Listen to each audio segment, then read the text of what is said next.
देश भर में छात्र आंदोलनों के बीच इस बात को नहीं भूलना चाहिए कि कुछ राज्यों में उपचुनाव की स्थिति भी है और इन आंदोलनों के बीच इन जो उपचुनावों की चर्चा हो रही है, उसमें अब चर्चा इस बात की हो रही है कि कहीं इन आंदोलनों का असर उन चुनावी नतीजों पर तो नहीं पड़ जाएगा।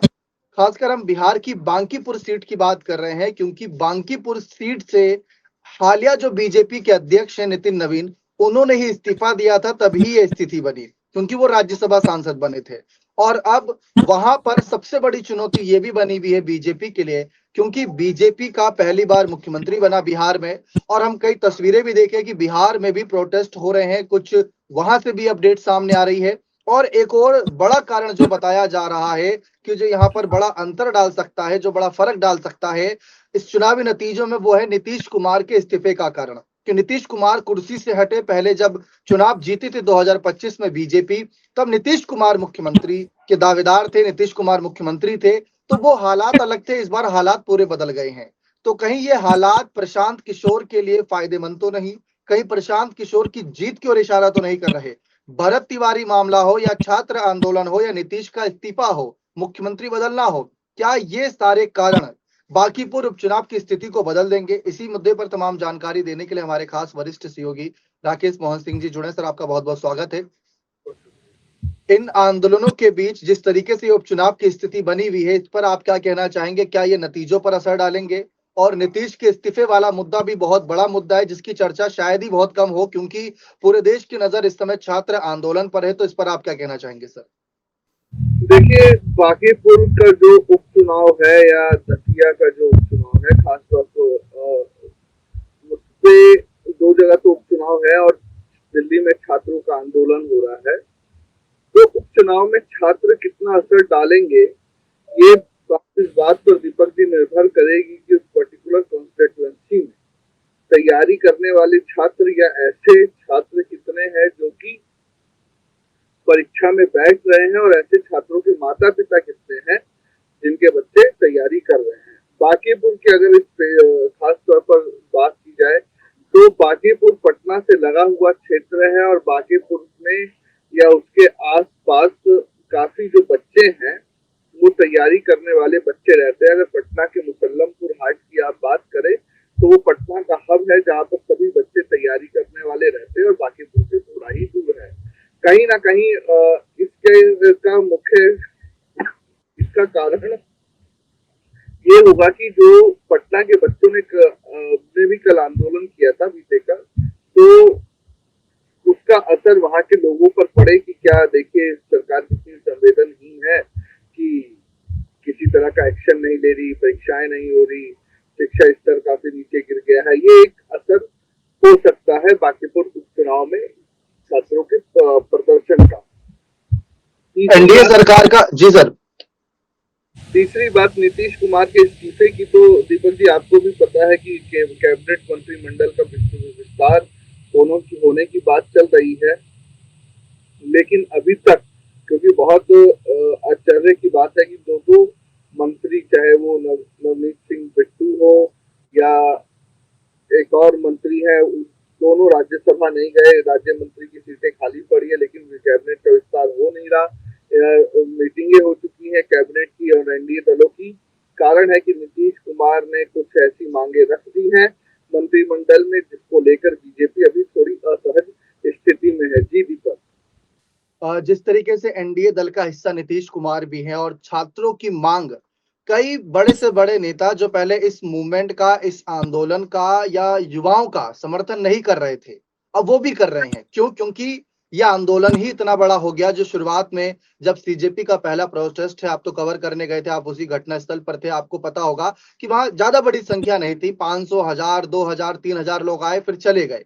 तो बड़ी मूवमेंट नहीं था उस समय। लेकिन अब आज के समय हम स्थिति देखें तो मतलब इतनी बड़ी संख्या में युवा सड़कों पर हैं, और जिस तरीके के हालात बने उसके बाद कई सारे विपक्षी नेता और कुछ तो पक्ष के नेता भी युवाओं के हित की बात रख रहे हैं कि जो उनकी मांग है वो सुनी जानी चाहिए।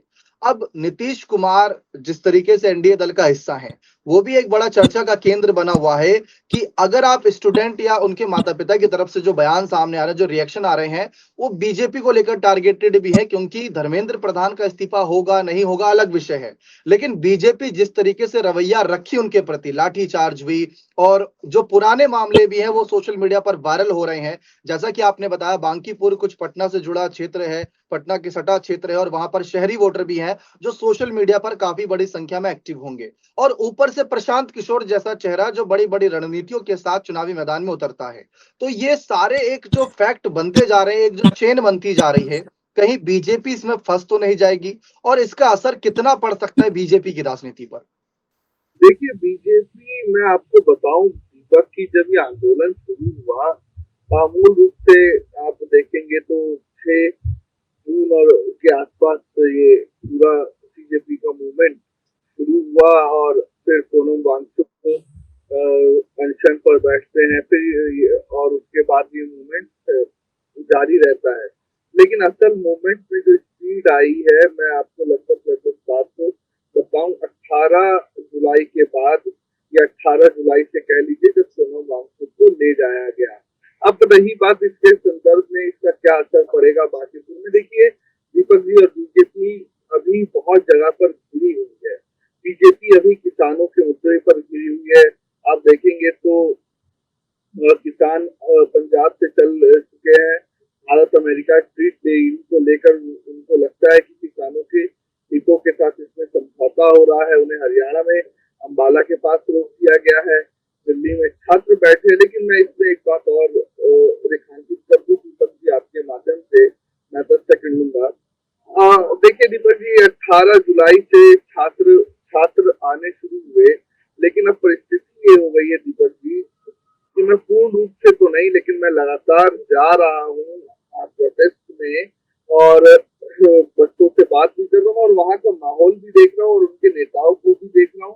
तो जो वहाँ का माहौल है उसमें कुछ प्रतिशत मिलावट हो गई है और सामाजिक तत्वों की, मैं इस बात से नकारूंगा नहीं, क्योंकि देखिए दीपक जी, वहाँ पर नीट की बात होनी थी, पेपर लीक की बात होती थी, शिक्षा प्रणाली में सुधारों की बात होनी थी, वो बात हो रही है। इसके अतिरिक्त बहुत सी ऐसी बातें हो रही हैं या ऐसे किस्से भी हो रहे हैं जो वहां नहीं होने चाहिए थे। खैर, हम वापस लौटते हैं, ये बताना दर्शकों को थोड़ा जरूरी भी था। हम वापस लौटते हैं बांकीपुर के ऊपर। तो देखिए कहीं ना कहीं बीजेपी इस वक्त चारों तरफ से घिरी है, किसानों के मुद्दे पर घिरी है, परीक्षा के मुद्दे पर घिरी हुई है, महंगाई के मुद्दे पर घिरी हुई है, इथेनॉल के मुद्दे पर घिरी हुई है। अभी बीजेपी कहीं ना कहीं pressure cooker world political technique के तहत ये कोशिश कर रही है कि छोटे छोटे आंदोलन होते रहे, जिसकी वजह से लोगों का गुस्सा निकलता रहे, किसी बड़े जन आंदोलन में तब्दील ना हो। लेकिन अभी बड़ी समस्या है और बांकीपुर में इसके विपरीत परिणाम भी हो सकते हैं, क्योंकि बांकीपुर बड़ा क्षेत्र, प्रशांत किशोर सोशल मीडिया को कैसे मैनिपुलेट करना और सोशल मीडिया की बात जनता तक कैसे पहुंचानी है, इसमें बड़े माहिर खिलाड़ी है, वो काम भी यही करते थे। तो कहीं ना कहीं वो ये सब दिखा के कि देखिए किसानों का हाल बुरा है। हमारे बिहार के बच्चे, मुझे खुद बिहार के कई बच्चे मिले हैं अलग अलग क्षेत्रों के, वो इस आंदोलन में दिल्ली में बैठे हुए खुद अपना पैसा लगा के आए हैं। जी जनरल में एक बच्चा तो मुझे सुपौल का मिला था, सुपौल अब बिहार का एकदम अंतिम स्टोर पकड़िए, और वो बच्चा यहाँ तक आया। तो अब मतलब आप समझिए, जनरल टिकट करा के आया वो बच्चा, क्या खा रहा है, क्या रह रहा है, वहीं वो रह रहा है, वहीं जंतर मंतर पे एक वॉशरूम है जेडीयू दफ्तर के सामने, उसी में सभी लोग जाते हैं। समझिए बच्चे कष्ट में तो है, और ये कष्ट अगर प्रशांत किशोर ने सही तरीके से बांकीपुर की जनता को दिखा दिया तो इमोशनल वोट का जो इमोशनल कन्वर्जन है वो हो सकता है और प्रशांत किशोर को इसका बड़ा फायदा मिल सकता है। बिहार की जनता का दिल से जुड़ाव नीतीश कुमार से था, लेकिन जब मुख्यमंत्री बने 2025 में नीतीश कुमार, उसके कुछ ही महीनों बाद उनका इस्तीफा होता है। इस्तीफे के बाद माहौल पूरा बदलता है, बीजेपी का मुख्यमंत्री पहली बार राज्य में बनता है। गजब की तस्वीर ये आती है कि मुख्यमंत्री के शपथ समारोह से बीजेपी के बड़े नेता गायब थे। सवाल उसी वक्त उठ रहे थे कि क्या सम्राट चौधरी को बीजेपी के नेताओं का समर्थन नहीं? उसके बाद जब आपने बिहार जीत लिया तो बिहार जीतने के बावजूद आपने प्रदेश अपना जो अध्यक्ष, राष्ट्रीय अध्यक्ष, वो बिहार से ही चुना, बांकीपुर की विधायक को। तो बहुत बड़ा फैसला था, जबकि वो नाम दूर दूर तक मीडिया की चर्चा का केंद्र में नहीं था। लेकिन अब वही नाम और वही सीट फंसी हुई है, और इस बीच बीजेपी के खिलाफ जो जन आक्रोश सड़कों पर, सोशल मीडिया पर, संसद में, सदन के बाहर देखने को मिल रहा है, वो तो चर्चा का केंद्र है। लेकिन अब प्रशांत किशोर के लिए कह सकते हैं कि ये बहुत अच्छी अपॉर्चुनिटी आ गई, सोने पर सुहागा वाली बात है कि वो सोच रहे थे भरत तिवारी का मामला उठाऊंगा या नीतीश के इस्तीफे वाला मामला उठाऊंगा, या फिर मैं इस तरीके से दिखाऊंगा कि बीजेपी क्या करती थी, या सम्राट चौधरी का कुछ पुराना इतिहास उठाकर गेम पलट देंगे। लेकिन ये गेम चेंजर मुद्दा एक आ गया। और सबसे बड़ी बात, बिहार में सम्राट चौधरी की भी अगर हम करें तो सर, सम्राट चौधरी के आप कार्यकाल या उनका जितना भी अभी दिन का कार्यकाल रहा है, या उनके चेहरे पर क्या जनता खुलकर वोट करेगी बांकीपुर में? अगर सिर्फ वही, क्योंकि बीजेपी के बाकी सारे नेता इन दिनों दिल्ली में व्यस्त हैं और अपने अपने राज्यों में जो स्थिति बनी हुई है आंदोलन की, उसमें पूरी तरीके से भागीदारी दे, और वहां पर कोई ऐसा असामाजिक तत्व बढ़ावा ना मिल जाए किसी को कि जिससे मुद्दा और भड़क जाए, बांग्लादेश या नेपाल जैसे हालात हो जाए। तो सभी अपने राज्यों में बहुत फोकस है, तो अकेले बचे वहां पर सम्राट चौधरी और उनके तमाम मंत्री। तो वही लड़ रहे हैं, वही मैदान में है, और कोई बड़ा चेहरा नहीं है। तो सीधी लड़ाई अब प्रशांत किशोर वर्सेस सम्राट चौधरी की भी एक तरीके से हो गई है, और नीतीश कुमार के इस्तीफे का मुद्दा उठाया जा रहा है। तो वो आपको कैसा लग रहा है कि बिहार के नजरिए से सम्राट चौधरी क्या रोक पाएंगे प्रशांत किशोर को? देखिए दीपक जी, मैं सम्राट चौधरी क्या रोक पाएंगे प्रशांत किशोर का जवाब देने से पहले आपसे सिर्फ 30 सेकंड लूंगा और आपकी एक बात का जवाब देना चाहता हूँ।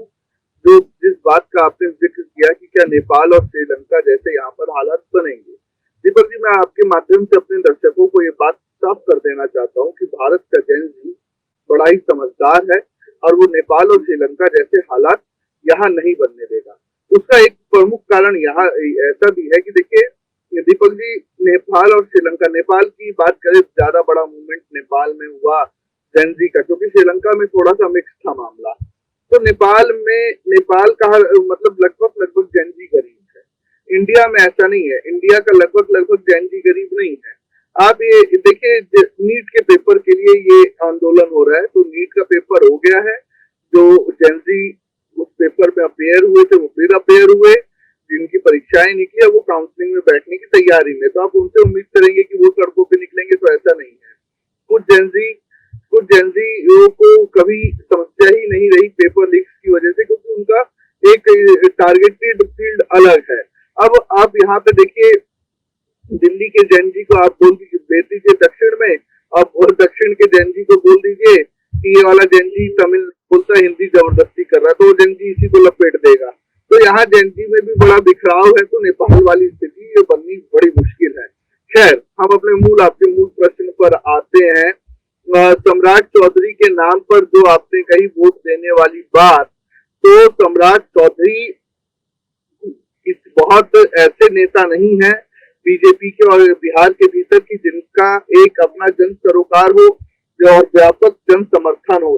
सम्राट चौधरी स्टाफ मैनेजर है दीपक जी, वो स्टाफ अच्छा मैनेज कर सकते हैं या करते भी है, उसी का उनको इनाम मिला है। नहीं तो बड़े बड़े विजय सिन्हा, आपको पता है, शुरू से बेचारे वो बीजेपी में रह गए, झंडा ढोते रह गए, और यहाँ सम्राट चौधरी लालू के दल से आए और सीएम बन गए। आप ये बात को समझिए, सम्राट चौधरी मैनेजमेंट अच्छा करते हैं, सरकार को मैनेज अच्छा कर सकते हैं, विधायकों को बांध कर रख सकते हैं, लेकिन जनता उनके नाम पर वोट देगी, ये भ्रम फैलाने वाली ही स्थिति है बीजेपी की तरफ से कि हमारा नेता ऐसा है।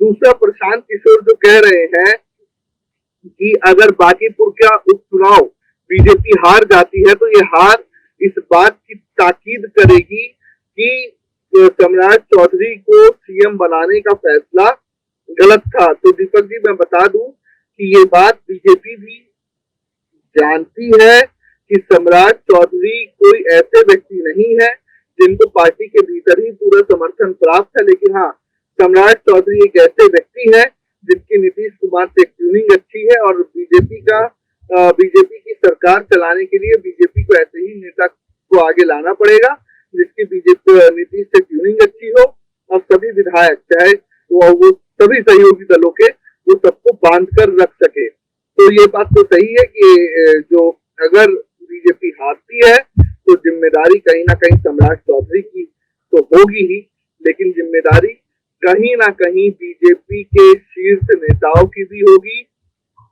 क्योंकि जब काडर के व्यक्ति को सीएम नहीं बनाया था तो उसी बात को ब्रेक करने के लिए जो नाराजगी थी कि काडर के व्यक्ति को सीएम नहीं बनाया तो नितिन नवीन को राष्ट्रीय अध्यक्ष बनाया गया। ये आप समझ लीजिए पूरी इस बात को। तो अब देखना बड़ा दिलचस्प होगा कि बांकीपुर जीतते हैं नहीं जीतते हैं, तो ये डेंट सम्राट चौधरी से ज्यादा दिल्ली के ऊपर होगा और ये जीत प्रशांत किशोर की एक बड़ी जीत के तौर पर होगी, जिसमें वो इस बात को स्थापित कर पाएंगे कि वो एक ऐसे व्यक्ति हैं बिहार में जो बीजेपी को उनकी मूल सीट अभेद किले से भी हरा सकते हैं। एक गजब की बात यह है कि बिहार 2025 का जब चुनाव हुआ था तो बीजेपी के मुख्य प्रभारी धर्मेंद्र प्रधान थे, जिनके इस्तीफे की मांग उठाई जा रही है। तो प्रशांत किशोर जानते हैं, चाणक्य राजनीति करते हैं, कई नेताओं को सीएम बनाने से लेकर पीएम बनाने तक की बात उनके तरफ से उनके समर्थक करते नजर आते हैं, लेकिन अपने आप को क्या विधायक बना पाएंगे, ये सवाल बहुत बड़ा है। और इसी सवाल को लेकर हमारी नजर बनी हुई है बांकीपुर उपचुनाव को लेकर, और तमाम जो जानकारी सामने आ रही है वो आप सभी तक पहुंचाते रहेंगे। आप भी चैनल को सब्सक्राइब करके या अगर फेसबुक के माध्यम से जुड़े हैं तो फॉलो करके अवश्य जुड़े रहिए। बहुत बहुत शुक्रिया।